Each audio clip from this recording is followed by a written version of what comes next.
What's up, everybody? Dan Warmby with Keller Williams, West Ventura County here. Hope everybody's doing great.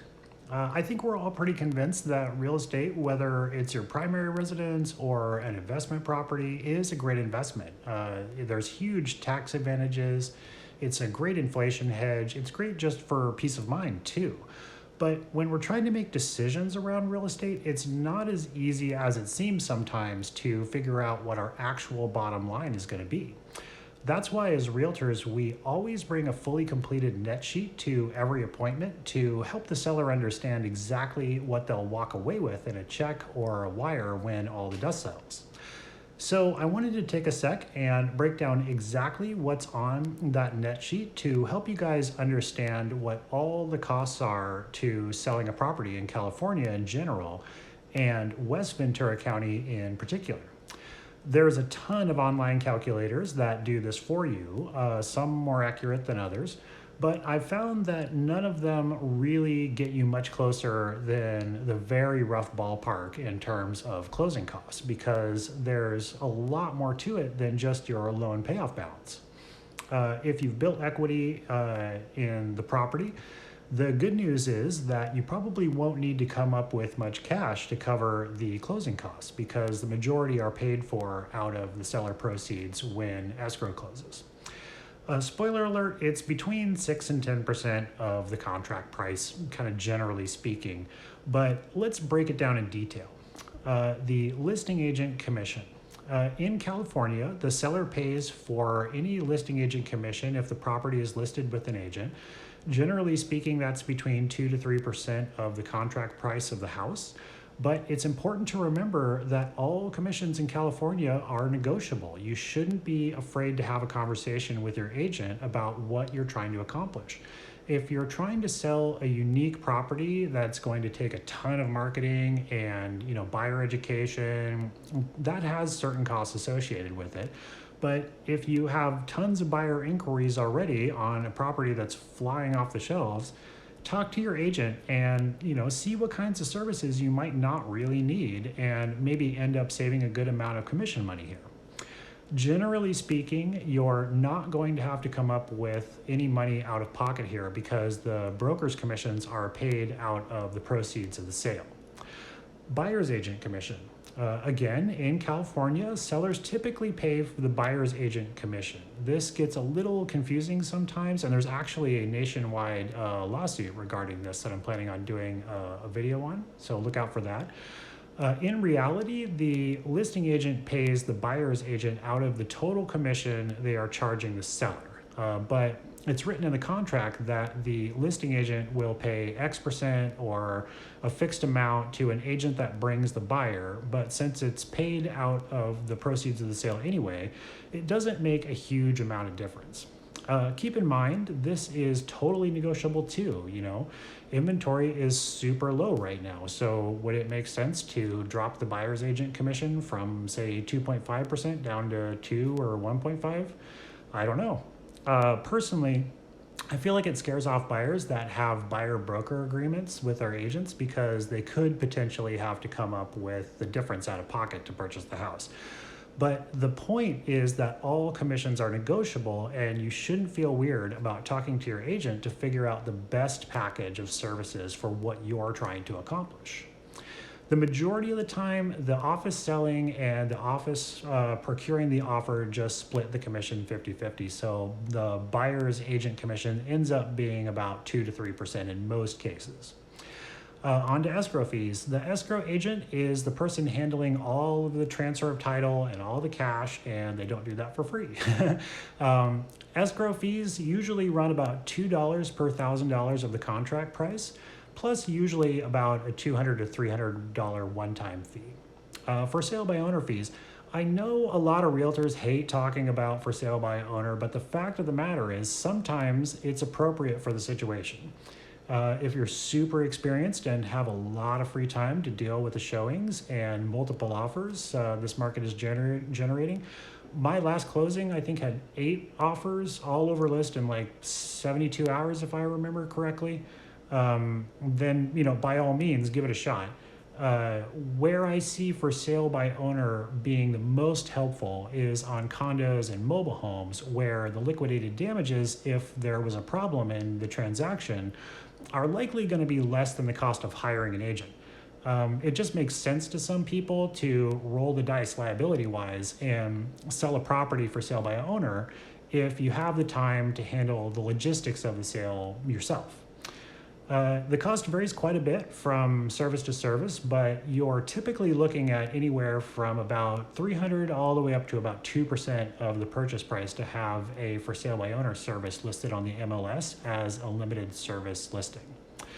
Title search. Title search is super important because they assure everyone in the transaction that the person selling the property actually has the legal right to do so.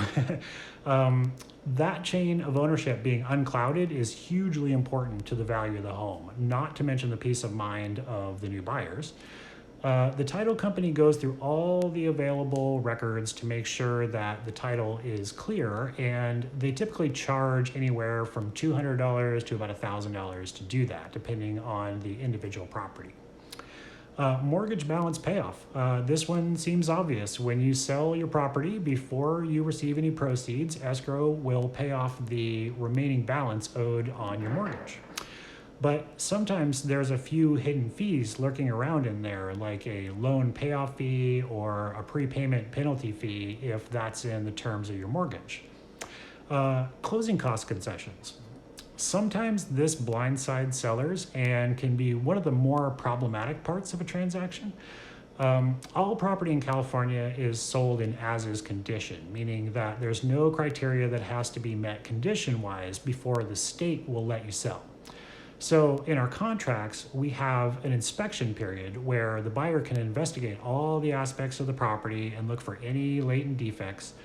Most of the time they find something that wasn't obvious to them when they first looked at the house, and it changes how they're thinking about the value of the property. The way we handle this most often is either by having the buyer ask for a specific list of repairs or having them ask for a seller credit, or sometimes both. This typically has an upper bound because in most cases you can't have a seller credit to the buyer that's more than the amount needed to close escrow. That can still be quite a bit though, so I think the best thing to do when you're selling is to get a home inspector to come out and give your house a thorough inspection. That way you'll have a jump on what, if any, repairs need to be done, and it won't come as a shock, 2 weeks before the close of escrow. The Homeowners Association or HOA transfer fee. If your property is in an HOA, the HOA will typically have a transfer fee paid out of escrow. Most HOAs work to keep this fee down to a reasonable level to protect the value of the properties, so it's typically under about $1,000. This isn't the same as the HOA document prep fee, which can run between $200 and $400. City or county transfer fees. The city and the county have to do a little work to record and keep up with property changing hands, and so they have taxes and fees when real estate changes hands. In Ventura County, last I checked, the transfer tax was $1.10 per $1,000 of value. Each city will have different fees based on what they require, like a city report or a private sewer lateral line certification. Notary fees. We're pretty used to these in most legal processes. Notary fees to verify you are the person signing the paperwork vary quite a bit. Cost of a home warranty. I purchased the home warranty as part of a closing gift for my sellers because I think it just gives the sellers a huge sigh of relief knowing that something isn't going to break the day after escrow closes and the buyer isn't going to be pestering them about it. It definitely seems like appliances wait until the day after escrow closes to stop working, and knowing that they can just refer the buyer back to the home warranty to get it fixed is a good feeling. Most of the time, home warranties are well under $1,000, and based on what type of property it is, I find that single-family homes in West Ventura County typically run around $400 to $600. Onto natural hazard disclosure reports. These are super important as well. So the buyer knows if they're buying in, say, a flood area or a high fire danger area. That's really going to affect how much their insurance is, and even if it's available in some areas. In Ventura County, sellers pay for these reports and they're ordered by escrow and delivered to the buyers, so you don't really have to think about it. They typically run between $100 and $150 or so. Termite inspection fee. The good news about West Ventura County weather is that it never freezes, at least not for very long. The bad news is that it never freezes long enough to kill termite larvae in the winter. So termites are a problem in almost every house. I've seen brand new construction get flagged for Section 1 termite work, so it's no insult if your inspection comes back with a little bit of work to do. Termite isn't included in the residential purchase agreement anymore, but I feel like a pre-listing termite inspection is the best $100 you can spend, so you aren't blindsided in the middle of the transaction. Lenders typically require all Section 1 work, areas where it's actively infested, to be remedied before the close of escrow. So it's good to know early to be able to have some lead time to fix that. If it's just some dry rot to patch, it could be as little as $1,000 or so, but if it's full fumigation is called for, it could be $5,000 or more. It's better to know early and to get out in front of it, in my opinion. On to lien release document fee. If you have a lien on your property for an unpaid debt or a judgment, that will need to be paid off just like your primary mortgage when escrow closes.